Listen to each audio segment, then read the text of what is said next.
Look, confidently, koma de woni nislimu. Wayane qarre rangenye jir. Kone wa shakin njiro. Lafando e.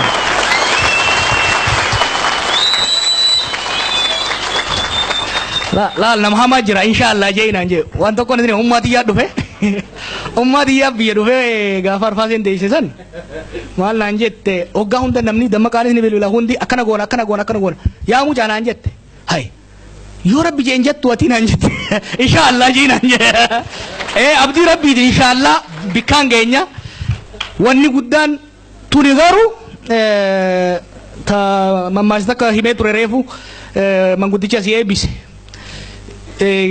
Bombi tu kinte malisa rirmak kinte muka jalaji se yetemi rirmisun erro romodati lafatti mi wayane kajiga jirtu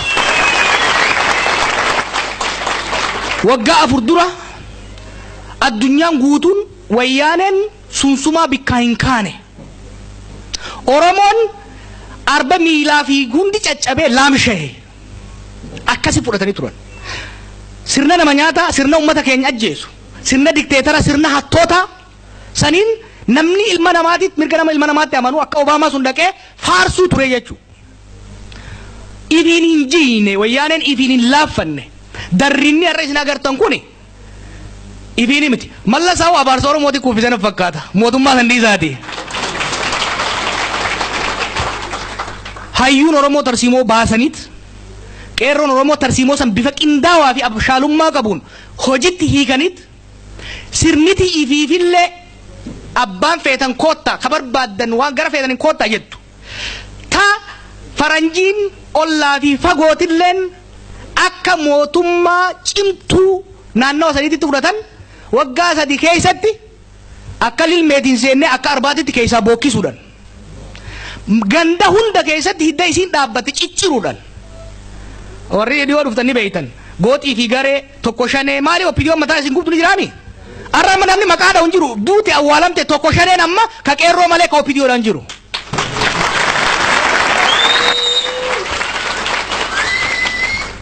warri kale wayane baadate nurratti fide ganda randeme wayane da wasamu arra dubbin gara gallan gabayan oromo owinan sirni sun kufun isa ifatanan gara qabso oromo ti trufe qaama qabso bilisumma oromo teeti mora wayane keessa mora wayane addan diga jira jechuudha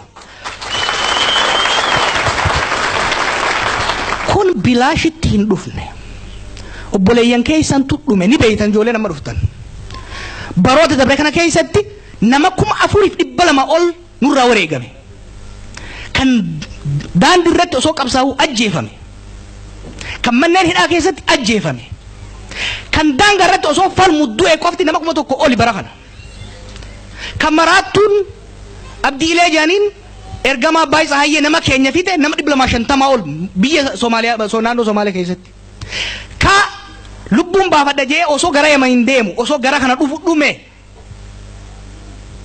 hangi isaan beekamu wayyaanee lafaan ga'u jirra lafaan keenya bikka isin jiidetti odaa oromoo kan bilisummaa nageenya misooma saba keenyaa tiisu ni jaarra san garuu kan jaaraa jirru sangaru kan jara jirru harda osoo hin ta'in waggoota 50 ilmaan oromoo qaqqaalii kan miidhaginaanis jabinaanis hayyoominaanis nu caalan abboota keenya akaakaawwan teenya obboleeyyan teenya itti wareegneeti ar'aawu kolonaalii ciriitu du'eer hambaa qabsaa'ota waggaa 50 waan walirra tuulaa turreetu arra asheete ummanni oromoo nyaachuudhaaf deema asheeta daraaree itti deemnu kana simbirri akka nyaanne roobni itti roobee akka hin balleessine of eeggannoo gochuudha barbaachisa kana of eeggannoo gochuun immoo wal dhaggeeffachuu wal gorfachuu tarsiimoodhaan socho'uudha gaafata yeroo ammaatiif rabbi galanni haa ga'u qabsaa'ota oromootiif galanni haa ga'u alaayis keessaayis wal quba qabna hogganni kan sirna keessa jirus kan sirna sanin keessan jijjiira jedhus kan sirna sanin jiisa jedhus waan takka irratti olii galee jira amma taraanta oromooti ummanni oromoo amma booda saamamuun dhaabbachuu qaba Oromoon biyya isaati irratti mirgi abbaa biyyummaa isaa mirkaneeffachuu qaba. Mirkaneeffachuudhaaf immoo nama birallee kadhachuun qabu ifiif ni danda'a. Garaagarummaa xiqqoo nu qabnu nuti ni jiisina jaan isaan achuma keessaa walis suphina jaan. Haa ta'u suphanii jiisineefu Oromoo wayi bahuunis baranuma. Kuni waa hin hafne jechuudha. Kanaaf ummanni keenya keessattuu dargaggeessi wal qusachaa wal dhaggeeffachaa deemuun barbaachisaadha. Tarsiimoodha qabna. Tarsiimoon lafa kaayanne hojjechuutti jirti. Rakkoon saffisa. Si makiina oofu jiru daandiin gara gadiitti garagalee roobni roobu jira. Akka maleedha waan nu yaanne ol saffisni nu rakkiseeti dafnee dhaqqabuudhaaf deemu jirra malee sirna san kuffisuufis sirna san irratti illee sirna dimokiraatawaa kan bilisummaa Oromoof nagaa Oromoo misooma Oromoo mirkaneessu jaaruudhaaf beekumsa gahaadha qabna. Beekumsa hojiitti hiikutti jirra. Onnee gaha saba keenya keessa jira. Onneen Oromoo kan alagaadhaaf dalagdu osoo hin ta'in Oromoodhaaf dalagu jirti. Qalbiidhaan Oromoo wal bira jirti. Rabbiinis gara hedduudhaan nu gargaaruu jira.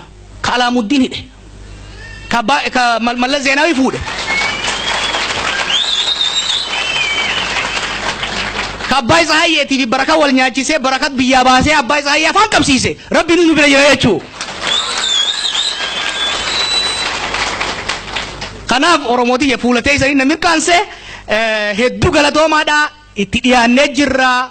Waliin jabaannee bikkaan geenyee biyya teenya bilisummaa qabdu tan nagaa qabdu tan ilmaan Oromoo dalagatanii irratti jiraatan irratti jabaatan uumuudhaaf deenyaa ni jabaannaa. Injifannoon har'as kaleessas borus ta'u uummata Oromooti.